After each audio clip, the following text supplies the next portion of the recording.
मर्यादम शिष्टाचार तक्षकः तक्षक सर्प सप्तमे सातवें अहनी दिन दुष्यंती तक्षति काटेगा स्म निश्चय ही कुलंगारम वंश के दुष्ट को चोदित करके मैं मेरे तत्द्रुहम पिता के प्रति शत्रुता।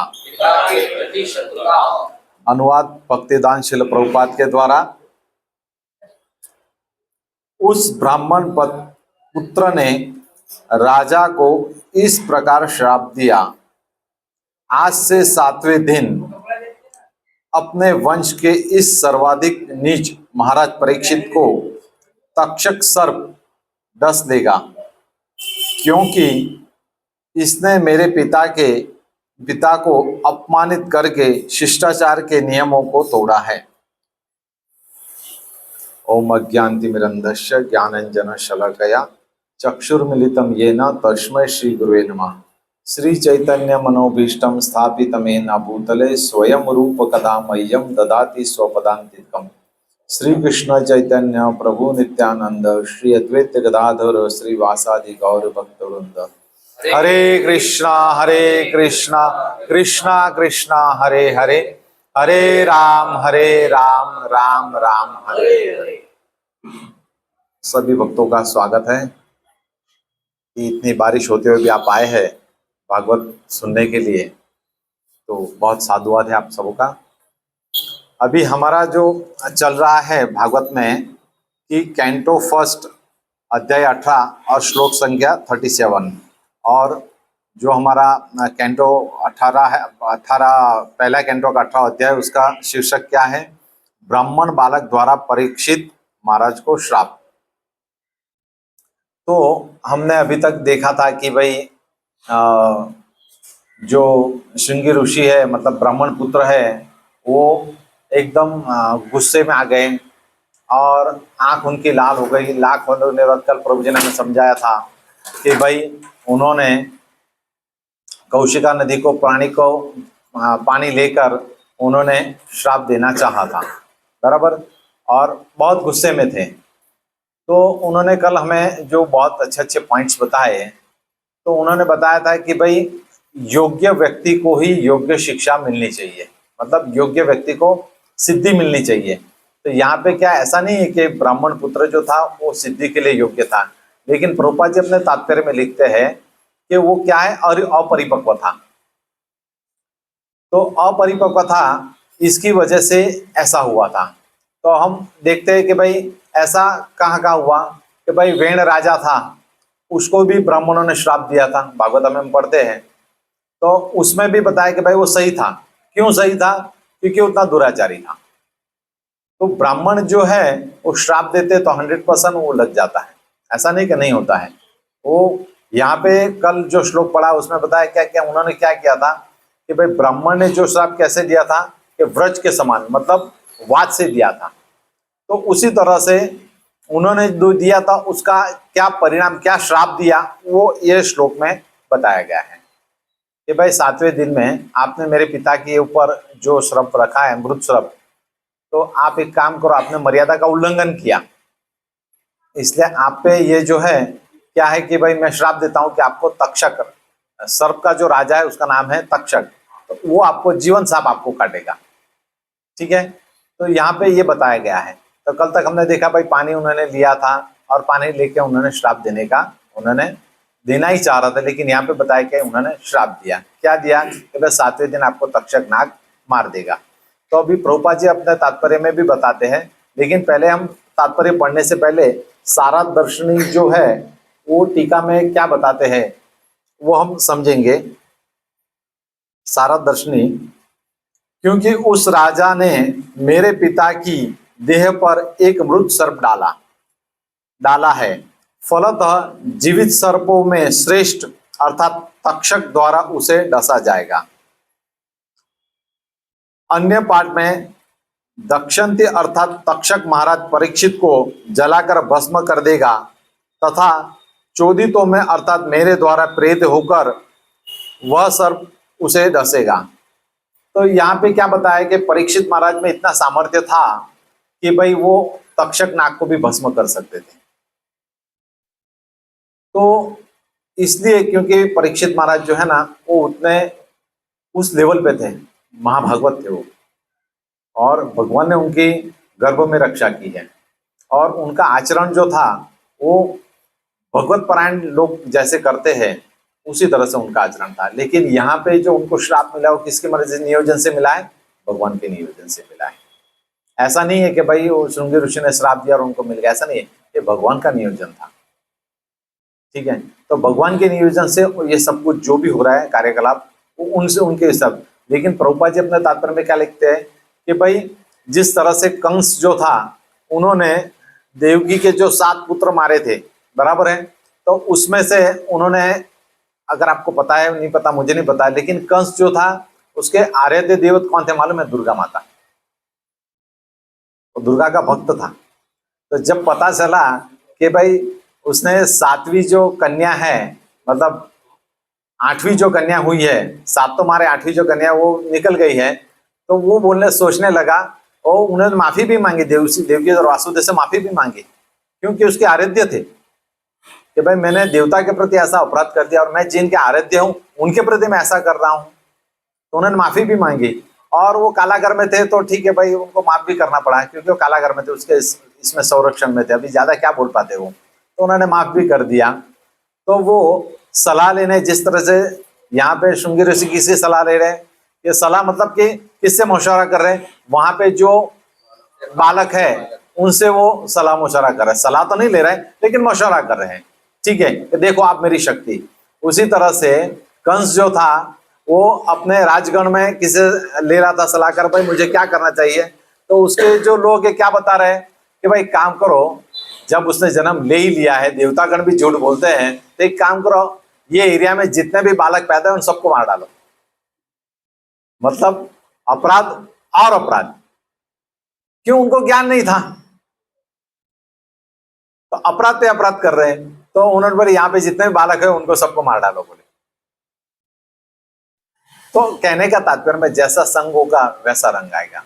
इसलिए चैतन्य महाप्रभु हमें बार बार कहते हैं कि भाई लव मात्र भक्त संग, अगर हमें भक्तों का थोड़ा भी, शुद्ध भक्तों का थोड़ा भी अगर हमें संग हो जाता है तो जीवन हमारा धन्य हो जाता है। अभी प्रभु जी बार बार कहते हैं कि भाई भक्तों के संग में रहो, भक्तों के संग में रहो, भले चैंटिंग करो, डांसिंग करो, जो भी करो, तो भक्तों के संग में रहो। क्यों? जिससे क्या है कि व्यक्ति क्या है, विचलित नहीं होगा। यहाँ पे श्रृंगी क्या हो गया? विचलित हो गया। वो योग्य नहीं था इसके, लेकिन फिर भी उसने क्या कर दिया ये। तो भगवान हमारे जो है ना बहुत कृपालु है, जिसकी हम कल्पना भी नहीं कर सकते हैं। हम देखते हैं कि भाई महाभारत युद्ध में जो भगवान के जो ससुर जी थे, सत्यराज जी, उसको उद्धव जी ने, मतलब मारने में उद्धव जी का भी हाथ था, फिर भी कुछ नहीं बोले भगवान। हम इतने अपराध करते हैं, सेवा पूजा में हमारे से कितने अपराध होते हैं, फिर भी भगवान जो है कितने कृपालु है हमारे।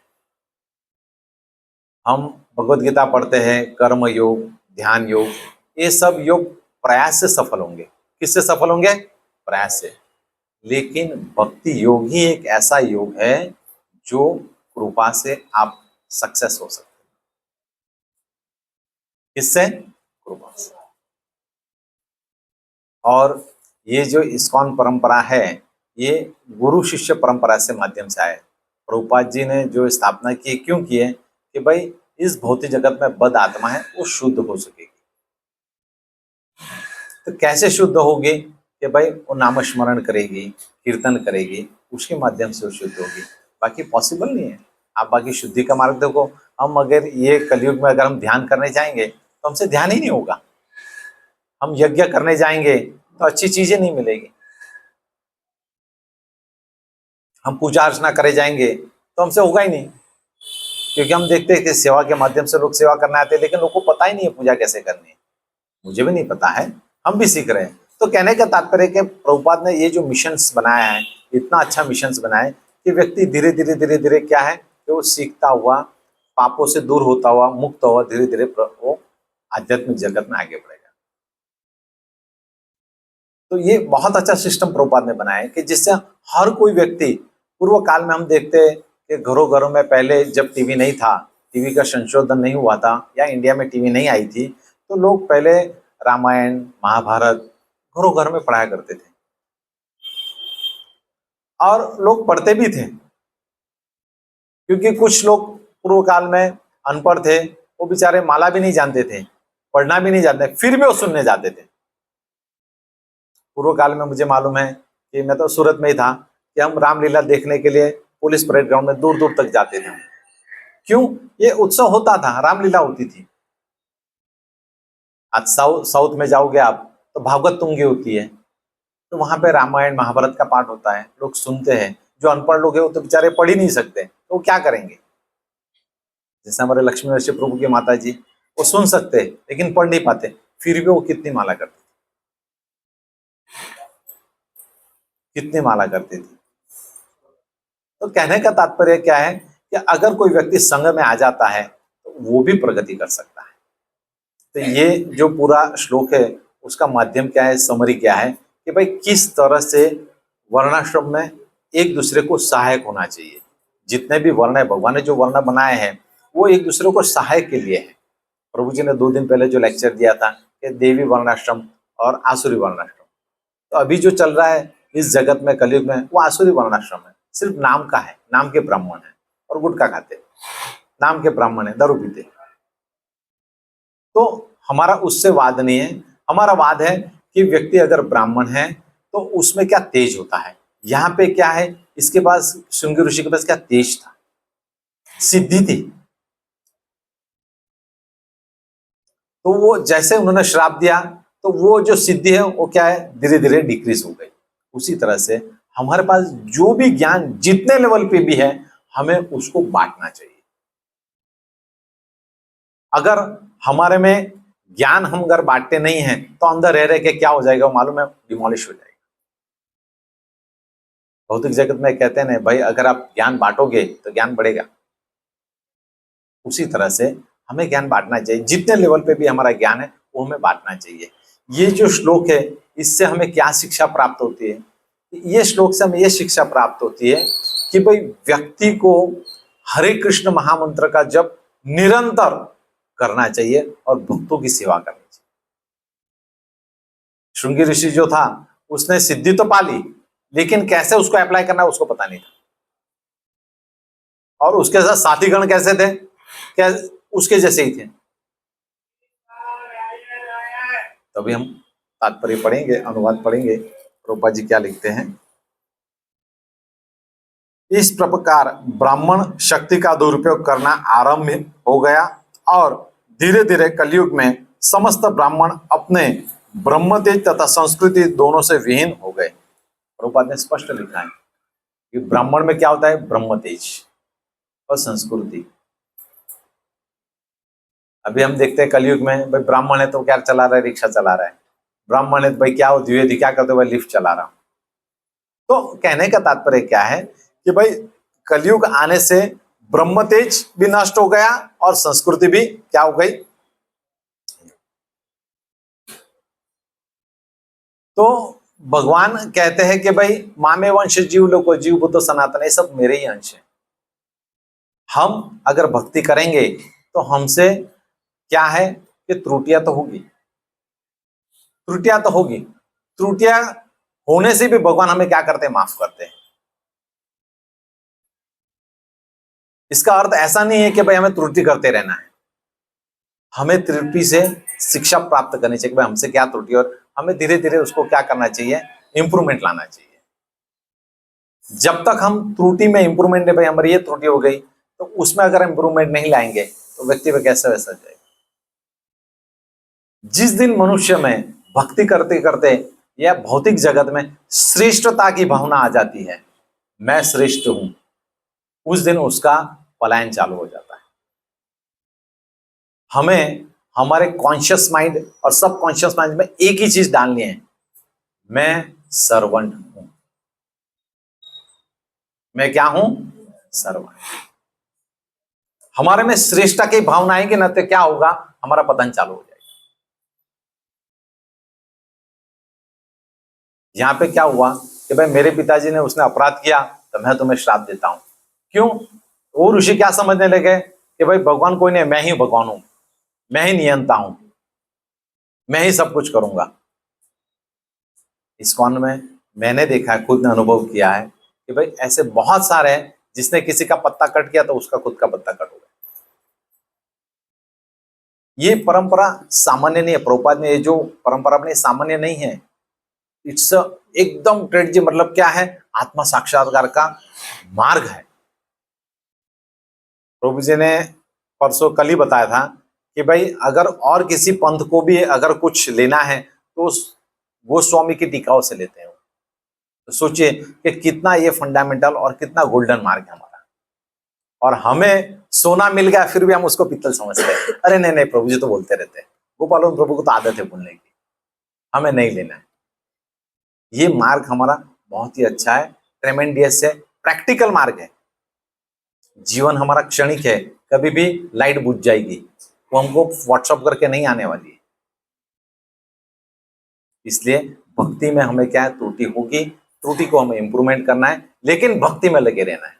हम बहुत सारे प्रयत्न करते हैं कि भाई मैं ये कर दूंगा, मैं वो कर दूंगा, लेकिन टूट जाते हैं। जिस तरह से एकादशी होती है, तो एकादशी में हम प्रण लेते हैं कि भाई 12 बजे तक मैं पानी नहीं पीऊंगा, लेकिन कुछ ना कुछ हो जाता है। एक मुझे कथा याद आती है कि भाई लक्ष्मी माता जी के जो कैशियर है, क्या नाम है उनका, कैशियर, कुबेर जी। तो कुबेर जी जो थे वो सेवा कर रहे थे, और वो शिव भक्त थे, और उनके जो असिस्टेंट थे, हेमा नाम था उसका, वो क्या करते थे, उनको जो भी हेल्प चाहिए वो हेल्प करते थे उनको, मतलब पूजा के लिए जो भी सामग्री चाहिए। तो एक दिन क्या हुआ कि कुबेर जी वो पूजा करने बैठे, तो वहां पे वो पुष्प रखना भूल गए, और फिर वो जंगल में गए। अपने जैसे तो नहीं कि चल भाई ऊपर से लेके आ जाते, वो जंगल में गए, और उसमें बीच में ही आते थे, पुष्प लाते लाते उनको उनकी पत्नी मिल गई, और उनका उन्होंने संग किया, मतलब बात किया जो भी है। तो उन्होंने किया, और वहां पे कुबेर जी पूजा कर रहे, पूजा करते करते उन्होंने देखा कि वो आए नहीं हेमा अभी तक। फिर उन्होंने मैसेज भेजा दूसरे सर्वेंट के थ्रू, तो हेमा आया और उसने माफ़ी मांगी। माफ़ी मांगने के बाद बोला कि भाई मैं अभी के बाद ऐसा कभी भी आपसे नहीं करूँगा। देखिए सर्वेंट है, सिर्फ एक छोटी मिस्टेक हो गई, बराबर है क्या फूल नहीं लाए। जो लोग देवी देवताओं को मानते हैं उन्होंने इससे प्रण लेना चाहिए कि भाई क्या हो सकता है। तो उन्होंने क्या श्राप दिया कि भाई तू जो है तुरंत ही है ना मृत्यु लोक में जाएगा, और ऐसे लोक में जाएगा जहां पे तेरे को पानी भी नहीं मिलेगा, और तू बहुत रोग से तड़पेगा। क्या मिस्टेक थी? वे फूल रखना भूल गया, और फूल लाने में देरी हो गई, उसको श्राप दे दिया। और अभी जो 6 जुलाई को आषाढ़ी एकादशी गई, उस तात्पर्य में लिखा है और उसके महात्म्य में लिखा है कि जो भी व्यक्ति आषाढ़ी एकादशी का व्रत का पालन करता है वो सभी पापों से मुक्त होता है। तो उनको जंगल में ऋषि मिले, और ऋषि ने कहा कि आप एकादशी व्रत का पालन करो। वो भी शिव भक्त थे, हेमा जो थे वो भी शिव भक्त थे, लेकिन उसको बोला कि आषाढ़ी व्रत का पालन करो, आप इस पाप से मुक्त हो जाओगे, मुक्त हो गए। तो कहने का तात्पर्य क्या है कि भाई हम भी भक्ति में हैं, हमसे भी त्रुटियां होती है, तो भगवान भी हमसे ऐसा करेंगे? नहीं, भगवान बहुत करुणामय है, बहुत ही करुणामय है भगवान। भगवान ने दूसरे अध्याय में 40वें श्लोक में कहा है, नेहा विक्रमो षष्ठी प्रत्यवधि स्वल्प धर्मश त्राय तुम अभयात। अगर कोई व्यक्ति मेरे लिए थोड़ा भी करता तो मेरे लिए बहुत है। हम रामायण में देखते हैं कि भाई गिलहरी भी मदद कर रहे थे और हनुमान जी मदद कर रहे थे। तो भगवान के लिए छोटी बड़ी कुछ बात नहीं है, सेम। तो उसी तरह से ये आध्यात्म का जो मार्ग है उसमें हमारे त्रुटियां होगी, तो त्रुटियां तो उसको हमें रिपेयर करना है, और रिपेयर करके हमें भक्ति में लगना है। इसलिए आचार्यगण हम बताते हैं हमें, जो में नाथ तुम्ही है, मतलब हे नाथ हम तुम्हारे ही है, नाथ हम तुम्हारे ही है। और भगवान ने उससे पहले ही बोल दिया कि माँ में वंश जीव लोगो जीव पुत्र सनातना, पहले ही बोल दिया है कि भाई मैं तुम्हारा ही हूं। तो हमारा भाव वो होना चाहिए कि भगवान हम कितने भी मिस्टेक करें लेकिन हम तुम्हारे ही है। आप हमें चाहे किसी में इसमें रखो, भगवत धाम में रखो या नरक में रखो, लेकिन हमें विस्मरण नहीं होना चाहिए। कुंती महाराज की प्रार्थना हम सुनते हैं, वो क्या बोलते हैं कि भगवान हमारा तुम्हारा जो सानिध्य है वो हमें प्राप्त होना चाहिए और हमें कभी भी तुम्हारा विस्मरण नहीं होना चाहिए। आगे हम तात्पर्य पढ़ते हैं। ब्राह्मण बालक ने महाराज परीक्षित को कुलांगार अर्थात वंश का निकृष्ट व्यक्ति समझा। प्रभुपाद जी क्या बता रहे हैं कि भाई निकृष्ट तू है, क्यों? क्योंकि परीक्षित महाराज जो है कौन से वंश में है? पांडव वंश में, और उसकी रक्षा किसने की है? भगवान ने स्वयं की। तो प्रभुपाद क्या बता भाई कुलांगार तू है, परीक्षित महाराज नहीं। लेकिन वास्तव में ब्राह्मण बालक को स्वयं ऐसा था कि उसे कारण ब्राह्मण जाति उसी प्रकार तेज रहित हो गई। जिस प्रकार विषदंत तोड़ा गया सर्प जब तक सांप के विषदंत होते हैं तब तक वह भयावह होता है, अन्यथा वह केवल बालकों के लिए ही भयावह होता है। तो प्रभुपाद जी यहाँ पे क्या बता रहे हैं कि भाई भक्तों में भी पाप की वृत्ति रहती है, लेकिन वो आध्यात्मिक में आने के बाद, भगवत कार्य में आने के बाद धीरे धीरे क्या होता है, वो शुद्धिकरण के प्रोसेस में आ जाता है। इसका अर्थ ऐसा नहीं है कि भाई कोई अगर ब्रह्मचारी है तो भाई शुद्ध भक्त है, ऐसा नहीं है, वो शुद्धिकरण के प्रोसेस में है। लेकिन महाराज वगैरह है वो सब क्या शुद्ध भक्त है। ये जो श्लोक है इससे हमें ये शिक्षा मिलती है कि भाई व्यक्ति को कभी भी श्रेष्ठता स्थापित नहीं करनी चाहिए। व्यक्ति को जो भी है, सर्वसाची प्रभु का लेक्चर है, उन्होंने बहुत अच्छी बात बताई है। उन्होंने क्या बोला है कि भाई व्यक्ति जो है उसमें कुछ जो गुण होते हैं वो जैसे जन्म होता है उसके साथ अभिमान भी आ जाता है, ऐसा नहीं कोई अलग से आएगा, आ जाता है। लेकिन हमको उसको क्या करना है, उसको प्रकटित नहीं करना है, हमें भक्ति में लगे रहना है। हम जीवन में बहुत सारे तपस्या करते हैं क्योंकि जीवन जो मिला है तपस्या के लिए मिला है, ना ही कि खाने पीने के लिए मजा है। हमें जीवन जो मिला है तपस्या के लिए मिला है, हमें तप करना चाहिए। इसका अर्थ ऐसा नहीं कि संसार छोड़ के हम जंगल में चले जाएं, ऐसा नहीं होता है। हमें तपस्या मतलब जो हमारे आचार्यगण ने बताई है उस तपस्या को हमें करना चाहिए। जैसे एकादशी का व्रत का पालन करना, अभी जैसे भक्तों ने यहाँ पे डिस्ट्रीब्यूशन किया था, कहाँ पे कि भाई गोकुल अष्टमी थी तो वहां पे पादुका सेवा की थी, बहुत अच्छे उत्साहित थे सभी लोग। और कुछ भक्त जो है उनको तो बहुत साधुवाद, तो जो बेचारे सुबह से लेके 2 दिन तक वहीं पे थे, और कुछ माता जी तो वहीं पे रुकी थी। मतलब उनका जो एंथुजियास्टिक लेवल है वो कितना बढ़िया, कि भगवान के लिए कितने समर्पित है। तो हमें ये भावना देखनी चाहिए, हमें वैसा बनना चाहिए। हम क्या समझते हैं कि हमें कोई पद मिल गया तो सब कुछ मिल गया, अगर पद मिल गया तो शुद्ध, ऐसा नहीं है। वो व्यक्ति में कुछ गुण हो गए तो उन्हें हमारी जो सिस्टम है वो बताती है कि भाई आप ये पद के लिए लायक हो। हमें अपने आप पद नहीं लेना चाहिए। हमें अगर हमारे गुरु या शिक्षा गुरु हमें कोई जवाबदारी देते हैं तो हम लायक होंगे तो देंगे। अगर हम लायक नहीं हैं उस जवाबदारी के लिए फिर भी अगर हम करते तो उसके क्या होता है, दुष्प्रभाव होता है। जैसे यहाँ पे शुंगी ऋषि, उसके पास सिद्धि सब कुछ थी लेकिन वो उस सिद्धि के लायक नहीं था। वो अपने आप को क्या समझता था, स्वामी, कि भाई भगवान क्या करेंगे, भगवान का पद के पद जानना चाहते हैं, भगवान क्या करेंगे, मैं करके दिखाता हूं। तो जिस दिन हमारे में भावना आ जाती है श्रेष्ठता थी मैं की, उस दिन से हमारा पतन चालू है। प्रभुपाद ने इतने सारे ग्रंथ लिखे हैं, इतने सारे बताए, क्या बताया, किसको श्रेय दिया उन्होंने, अपने गुरु महाराज। मुंबई का मंदिर बनाया प्रभुपाद जी ने, कितने उनको तकलीफ हुई। प्रभुपाद ने जो ग्रंथ लिखे हैं, रात को 11 बजे से लेके 4 बजे तक ग्रंथ लिखते रहे। अभी ग्लोरिफिकेशन मैंने सुना, मंदिर में गए थे हम, प्रभुपाद जी का ग्लोरिफिकेशन, उन्होंने उस ग्लोरिफिकेशन में सभी भक्तों ने एक ही बात पे जोर दिया, क्या, कि भाई हम भक्त लोग जो है सभी ने, कुछ लोग जो ग्रंथ पढ़ते ही नहीं है। और वहां पे सचिसुत प्रभु ने क्या बताया कि मैं एक बार जब वृंदावन जा रहा था तो वृंदावन जाते हुए मुझे ट्रेन में भक्त मिले और उन्होंने मुझे बोला कि प्रभु जी आप ये बुक लीजिए। तो सचिसुत प्रभु ने उनको तो अच्छा लगा कि भाई एंथुसियास्टिक भक्त है और ये ग्रंथ दे रहे, बहुत अच्छी बात है।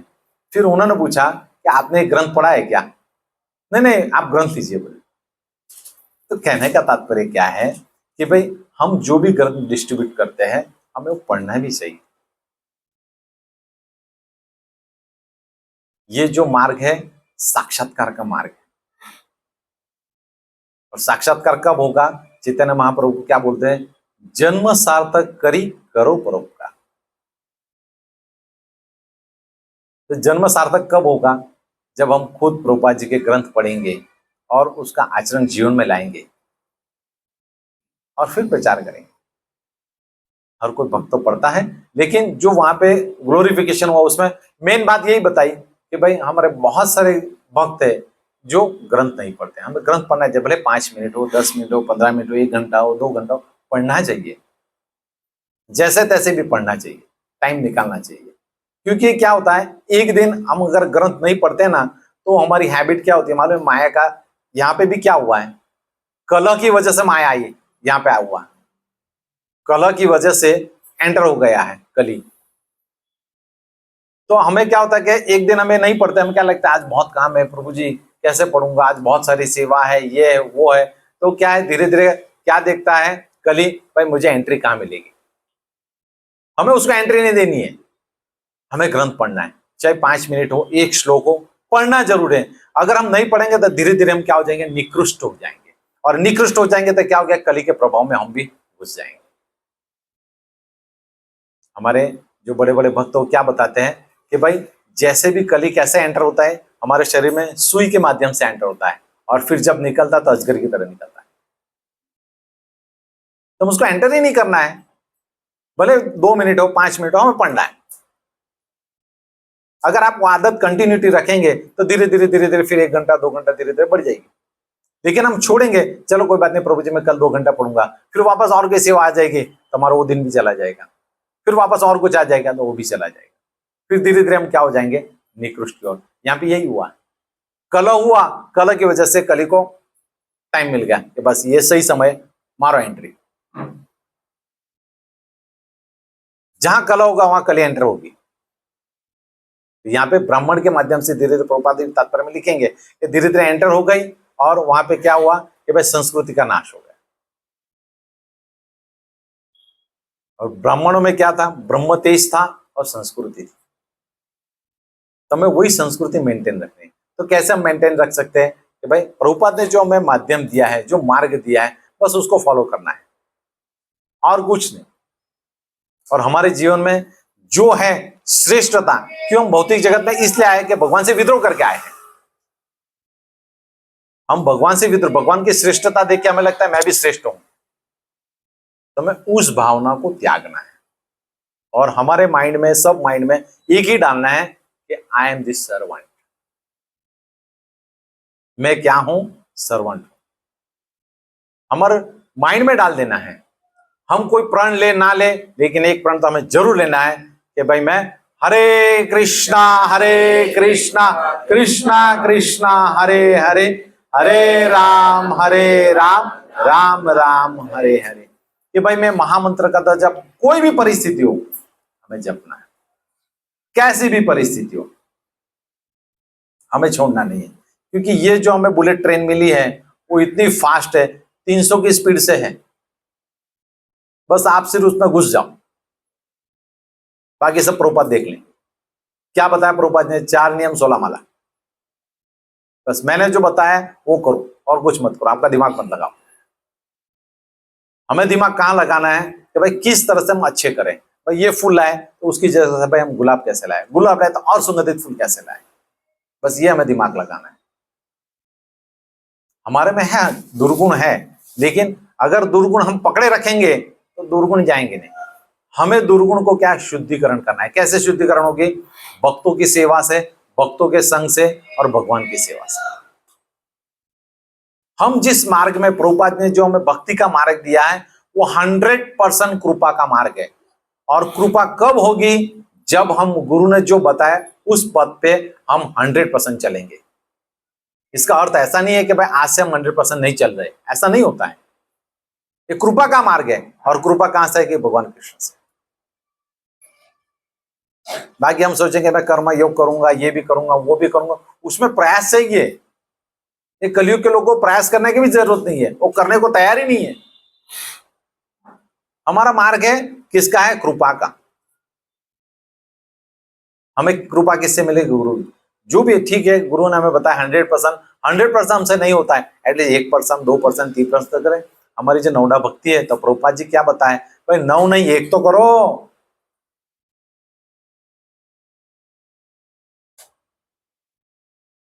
तो वो मार्ग में हम चलते रहेंगे तो धीरे धीरे धीरे धीरे हमारा क्या है, ये जो पाप दुष्ट भावना है वो धीरे धीरे शुद्धिकरण होगी। और भावना हमारी कब शुद्धिकरण होगी? हम वैष्णव की सेवा करेंगे, भगवान की सेवा करेंगे। बाकी मैं सोचूंगा मैं अपने आप हो जाऊंगा, नॉट पॉसिबल। अगर मेरे पास ज्ञान है और मैं बांटूंगा नहीं और से अंदर केंद्रित करता रहूंगा, केंद्रित करता रहूंगा, केंद्रित करूंगा, वो नाश हो जाएगा। और दम से आप किसी को श्राप दे देंगे और आपकी जो भी तप साधना भक्ति फट से चली जाएगी। हम देखते हैं अंगिरा ऋषि ने कैसे श्राप दिया था। श्राप देने के बाद कितना दौड़ना पड़ा उसको? 1 साल तक दौड़ना पड़ा। तो हमने इतनी सारी तपस्या की है, तो हमें उसका फल नहीं चाहिए, लेकिन भगवान को हमें एक ही प्रार्थना करते हैं कि प्रभु हमें इस कृष्ण भावनामृत में डटे रहो, हमें इस मार्ग में से विचलित मत करो, और हम इस मार्ग में डटे रहें और धीरे धीरे हम शुद्ध भक्ति को प्राप्त हो।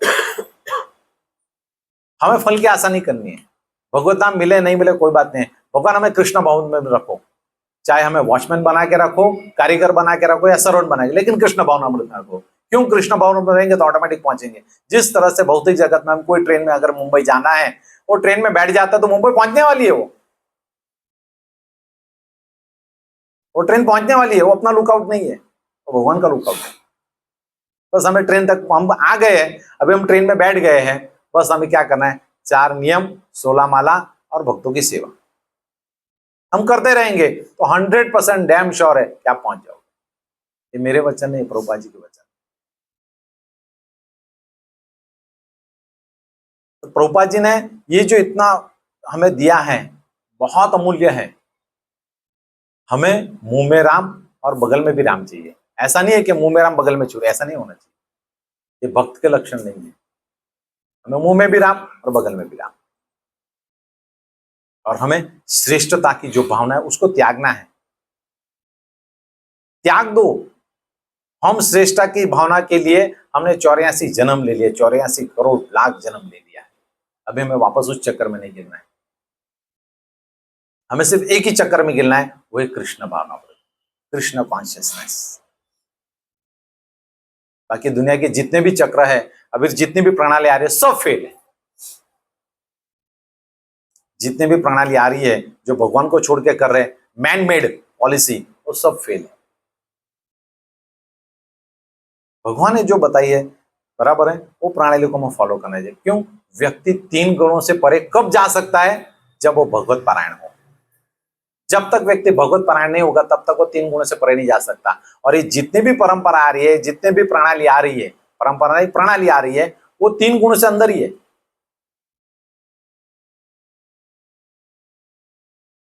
तो 3 गुणों से अंदर है कि आप कोई भी बनाओगे, वो आपको क्या करेगा? आगे थोड़े टाइम चलेगी लेकिन क्लॉप्स हो जाएगी। तो हमें ये समझना है। तो हमें जो मार्ग मिला है, आध्यात्मिक मार्ग, बहुत ही साक्षात्कार मार्ग है, बहुत ही गोल्डन मार्ग है। हमें इसको पीतल ना समझ के सोना समझना चाहिए, और उसी हिसाब से हमें जो बताया उस हिसाब से हमें प्रयत्न करना चाहिए। हम करेंगे, एक दिन जरूर हम सक्सेस होंगे। अरे ये जन्म में नहीं भगवत धाम मिला, दूसरा जन्म में मिलेगा, क्या फर्क पड़ता है? ऐसे भी 84 लाख करोड़ घूम के आए हैं। कितने स्टेशन पार कर दिए हमने, कभी गिलहरी का, कभी मगर का, कभी पशु का, कितने कितने कितने अनगिनत। वो हमें याद नहीं है। अगर याद हो तो हम पागल हो जाएंगे। तो हमें उससे बाहर निकलना है। तो उससे बाहर निकलने का एक मार्ग एक ही है कि वह है कि हम कृष्ण भावनामृत में जुड़े रहे, दृढ़ हो, भक्तों की सेवा करें, भगवान की सेवा करें। भक्तों की सेवा करोगे तो आप फिर गुरु ज्ञान लेंगे। ऐसे ज्ञान प्राप्त नहीं होता है।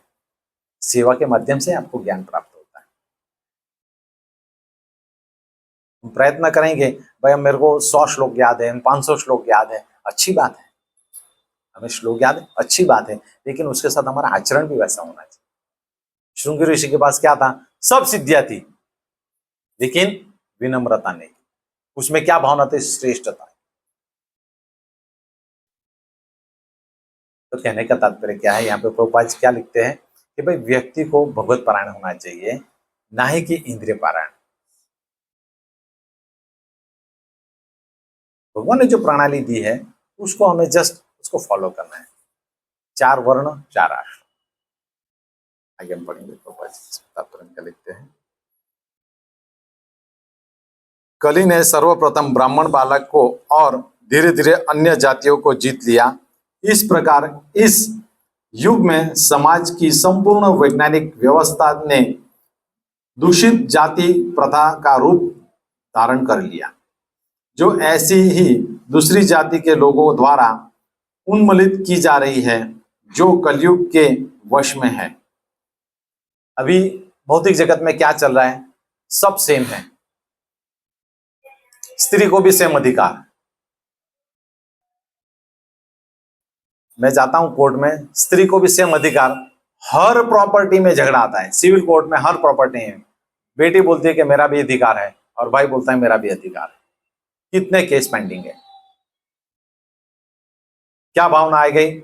मैं ही स्वामी, बस मुझे भी राइट, सेम राइट चाहिए। फैमिली कोर्ट में जाता हूं, वहां पे भी तुच्छ बातों के लिए झगड़ा। माताओं का काम है कि भाई प्रभु जी की सेवा करना, प्रसाद बना के खिलाना, और प्रभु जी का काम है कि माता जी की सेवा करना। लेकिन एक न एक चक्कर कहीं अटक जाता है, वो मैटर कोर्ट में आ जाता है, और कोर्ट में 3 4 5 साल चलता ही रहता है, तारीख पे तारीख, तारीख पे तारीख, तारीख पे तारीख। आदमी परेशान हो जाता है, लेकिन कोर्ट परेशान नहीं होती। और लास्ट में जब आता है कि भाई आपका ऑर्डर होने वाला है, तो भाई जज छुट्टी पे है।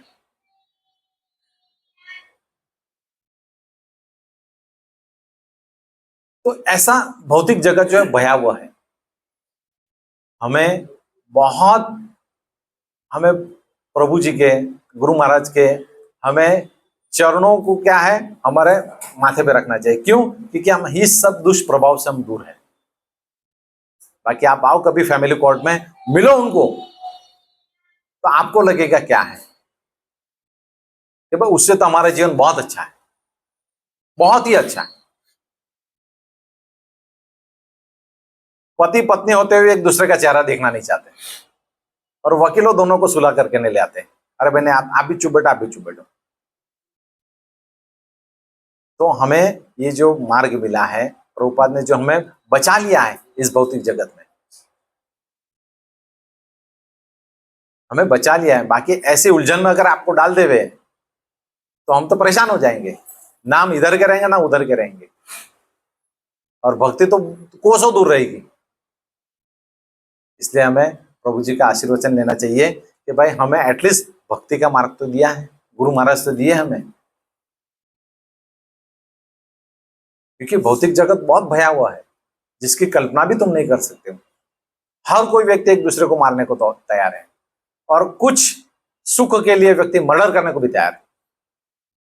जिस तरह से यहाँ पे सांप का जो विष होता है दंत में होता है, तो उसके दंत है बहुत भयावह है। अगर दंत निकाल दो, प्रभुपाद जी तात्पर्य में लिखते हैं, दंत निकाल दो तो क्या है कि बच्चा कोई भी खेलेगा, लेकिन सिर्फ बच्चा डरेगा कि भाई सांप है, सांप है।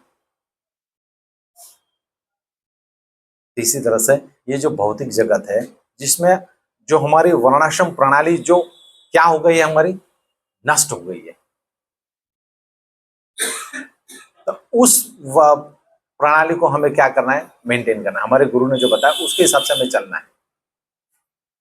हमें अपने आप श्रेष्ठता साबित नहीं करनी है।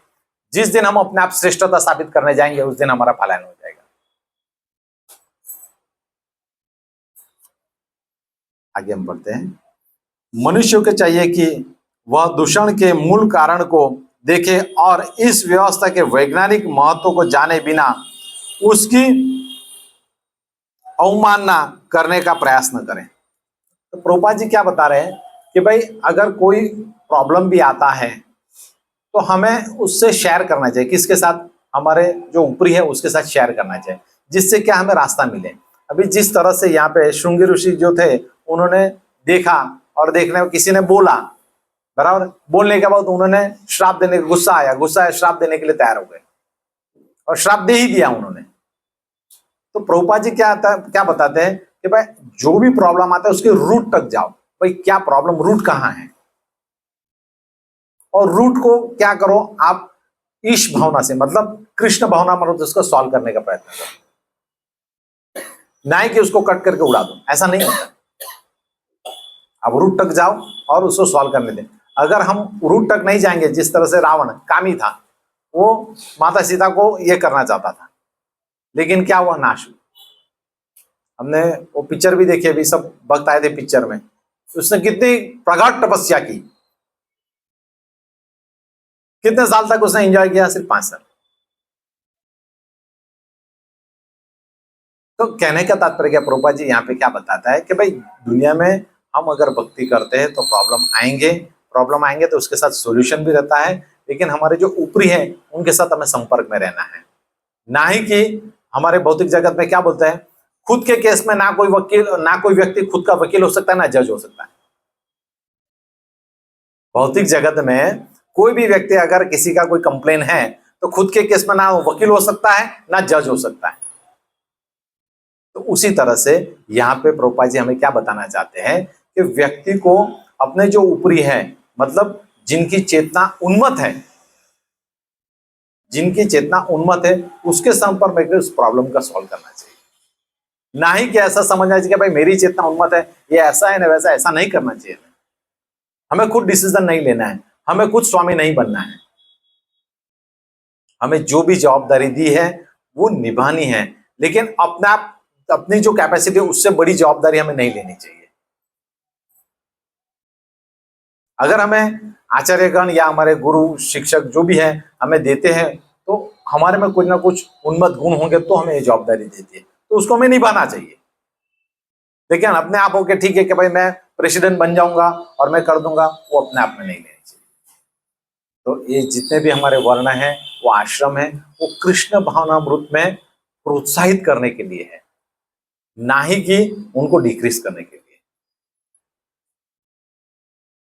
तो एक दूसरे को सहायक है। जिस तरह से गृहस्थ है, उनके बच्चे कौन है? तो भाई ब्रह्मचारी, और ब्रह्मचारी है तो उनके माता पिता कौन है? भाई गृहस्थ। इन दोनों के मिलाप से ही ये संसार चलता है, चलता रहेगा, और ईश भावना जागृत है। अगर ब्राह्मण तेज का अगर खत्म होता है तो व्यक्ति क्या हो जाए? विचलित हो जाता है, और फिर क्या बन जाता है? देवी नहीं, वो क्या हो जाता है? अलग ही वो नरसंहार बन जाता है। तो ये जो श्लोक है उसका शीर्षक एक ही है कि भाई जितने भी चारों वर्ण हैं वो एक दूसरे के सहायक रूप है, जिससे क्या है कि ईश भावना जागृत हो और लोग व्यक्ति भगवान की भक्ति करके भगवत धाम जाए। हरे कृष्ण।